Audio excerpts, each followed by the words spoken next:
Let's check out what the papers are reporting this morning on the front pages, specifically beginning with the West newspaper. And the big story is captioned, Tinubu set to commission Lagos Red Line Rail project today.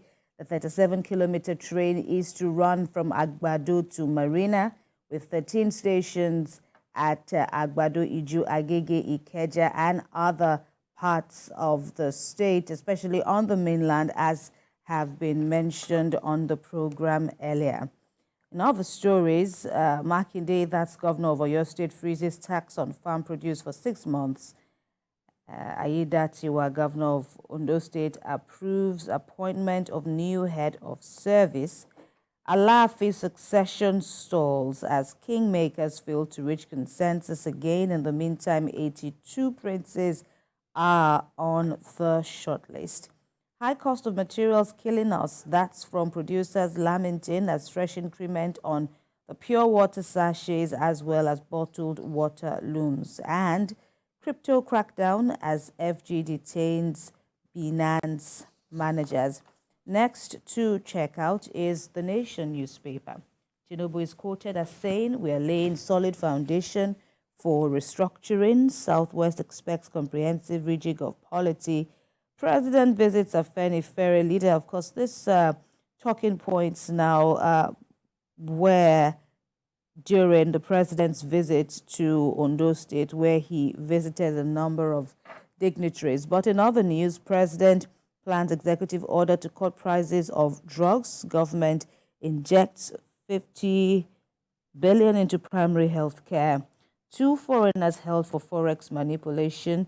Saboteurs will not be spared. That's the latest from the presidency. Federal government insists rejig of agencies will not lead to job cuts. It maintains Nigeria's economy not in a mess, says ex-UK envoy. And Wigwe wife, son for burial on March the 9th. Next is New Telegraph. I will restructure, pay Nigeria's debt, says President Tinubu.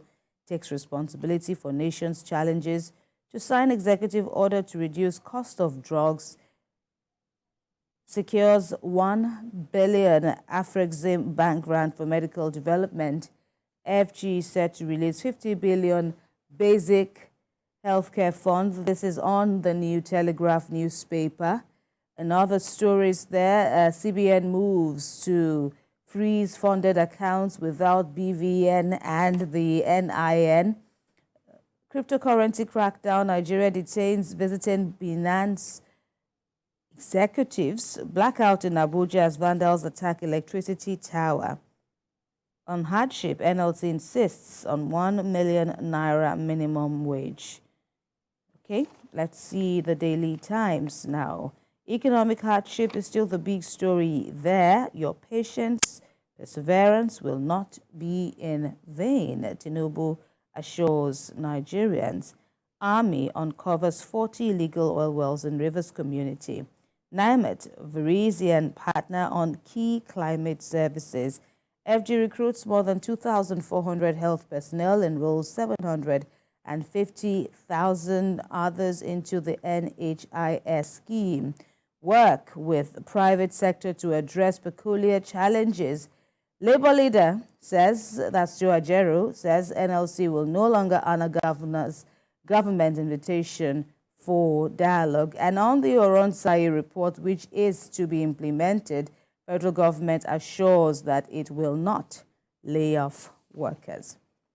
Vanguard newspaper is next. Still on the Oronsai report, FG Labour disagree on job losses. And there are several riders following this big story, among which are there will not be job losses, FG maintains. But Labour insists on the fact that there will be massive job losses, which it says it will not accept. NLC asks attributes to... All right, let's just move on from that. We called off strike over threat of intimidation. Edo Guba, fresh crisis brews in PDP. Makinde moves against rising food prices in Oyo State. Tinubu to Nigerians, I will not rush to restructure And Mambila, the Mambila Power Project, I have no regrets paying Agunloye's medical travel bills. That's according to Adesoya. Theophilus. So next to this, Nigeria. Forex crisis. Federal government detains Binance executives after ban on cryptocurrency trading website. Aronsoye reports, we won't throw people into labor market, says federal government. Recruits 2,497 doctors, others in 6 months to augment brain drain. Tinubu speaks on tough times, assures he'll fix things. Senate plans sanctions for heads of MDAs who refuse to employ people living with disabilities. Insecurity. FCTA demolishes criminal hideout near BDC headquarters in Abuja.